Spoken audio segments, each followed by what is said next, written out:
up, guys? This is Mr. Eldridge. Today we continue our series on the ultimate review guide for APUS history. Today we're going to look at Unit 3, which is 1754 to 1800. So each time that you have a new unit for APUS history, you always have 2 years, beginning and then of course the end. And so those are important dates to note. So 1754, of course, is the beginning of the French and Indian War. And so it is important to note as we go through this course, when it comes to wars of any type, don't bog down on the specific details of the war, but focus on what led to the event and what are the after effects of the event itself. So the basic things to note about the French and Indian War, number one, that we are talking about a conflict between Britain and France over the North American territory. Specifically, we're focused in on what is called the Ohio River Valley and the Ohio River Territory itself. It is important to understand, too, as we focus through this war, the after effects are going to be majorly important. But the idea is you're having conflicts over trade, and much of that is going to revolve around specifically the fur trade. Of course, we know that this is going to be a British victory, but of course, the war incurs so much debt. And so the British decide to be able to have this debt be paid off. You're going to see massive taxation. Specifically, our focus, of course, is going to be on the taxation of the American colonists. So this war ended the idea of salutary neglect and began tension with the colonies. But I want to focus in and make sure you understand that taxation was not something that was really new. We had taxes going all the way back to the Navigation Acts. You had taxes like the molasses tax, and you had taxes on hats, and you had taxes on all different things. The idea, though, is you have colonists that are pushing for their own independence. They wanted to be able to have a say in this, that idea of Enlightenment points of view. And so it is important to understand the impact that the French and Indian War is going to have. Now, the official ending of the war was with the Treaty of Paris in 1763. So we do see growing colonial resistance to the British Crown. Colonists began protesting this idea of taxation without representation. Now, it is important to understand that you have two different types of representation. You have actual representation, which is where we have representatives that would go to England, but what we, as a nation, what we had was virtual representation, okay? Britain was saying, you already have representation through your, the British authorities that are there. You're not going to get any actual representation because colonists were calling for people such as Benjamin Franklin to be a representative in Parliament for them. And so it is because of this idea that you begin to see these resistance movements, such as the Stamp Act in 1765, the various boycotts and non-importation agreements, and then, of course, you infamously see the Boston Tea Party. Now, I often think about this in my courses as, you have an action, you have a response, and it's just going to continually go faster and faster and faster until you get into the actual first shots at Lexington and Concord. You also have an infamous British response to something like the Boston Tea Party in the Intolerable Acts from 1774, also known as the Coercive Acts. So really, when we look at the ideological foundations of the revolution, we have to look at those Enlightenment ideas from someone like a John Locke, this idea of Lockean liberalism, the idea of natural rights, and the idea of a social contract within society. Thomas Paine's Common Sense in 1776 encouraged independence. You remember, prior to this movement, it was more of, by the colonists, let's work together, let's put forth, all of the efforts. But then you have the Continental Congresses that are going to sway that, and you have the debates in regards to that. And so you have the Declaration of Independence. With the Declaration of Independence, you, of course, are going to have the Committee of Five that will put forth the Declaration of Independence. And so we often talk about Jefferson being the writer, but it's important to note that there were other people that played a significant role in the drafting of the United States Declaration of Independence, including not only Thomas Jefferson, but also John Adams, and we're also talking about Benjamin Franklin being a part of that committee as well. Once again, when it comes to wars, it is important to note that I would not spend a lot of time for AP test purposes like studying specific battles. I would know a couple of key events. And so right now I'm going to give you just a couple of key events of the American Revolutionary War from 1775 until 1783. Of course, the war begins with the shot heard around the world at Lexington and Concord. You have a major turning point in the Battle of Saratoga in 1777. It is important as a turning point, mostly because it led to the alliance that's going to happen with the French. And then, of course, you have the final victory in the Battle of Yorktown in 1781. You, of course, have another Treaty of Paris. This, of course, being in 1783, where the United States independence and western boundary was set at the Mississippi River, and we begin to see America becoming its own vibrant nation. So, let's now talk about legal theory, constitutional theory, what led to the United States Constitution. And so, our first United States governing document, I hope you learned this in class, but was the Articles of Confederation. The Articles of Confederation were in effect from 1781 to 1789.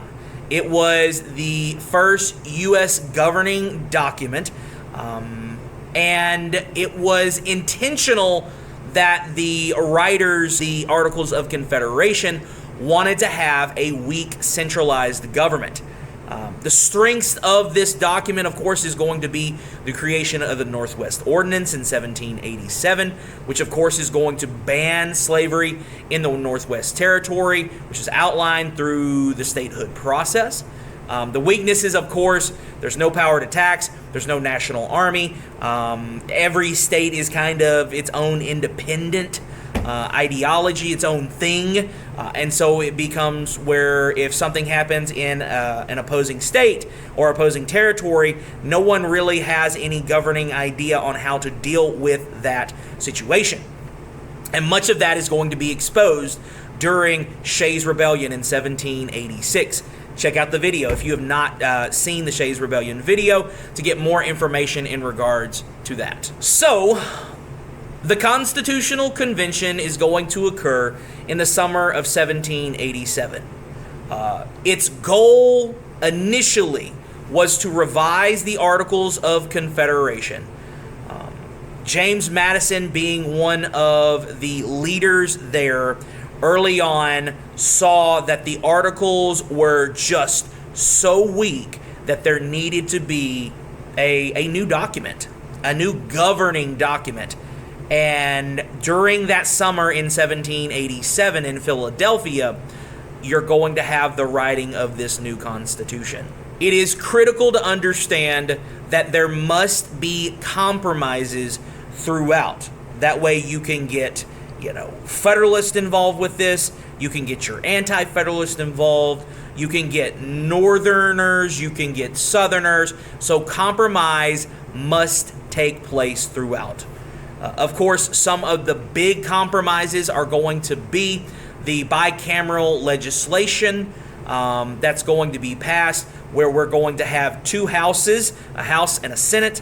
That, of course, known as the Great Compromise. Of course, you also have the 3/5 compromise. which in regards for representation, counting enslaved people in the House of Representatives for the number was 3/5 of a person, or for every 5 slaves, they would count for 3 in the representation numbers. Now, another thing to keep of note too is, in order for the Constitution to be ratified in these states, there had to be Southern support. Of the 13 colonies, 5 of which were considered slave-owning Southern states. Okay, the Southern colonies were not going to go along with signing off on this new document if slavery was abolished. Okay, and so compromise plays a significant role at the Constitutional Convention. This idea of federalism and the creation of a federal governing power, and the idea that there is going to be a separation of powers, that the executive branch, the legislative branch, and the judicial branches are all going to have their own independent powers.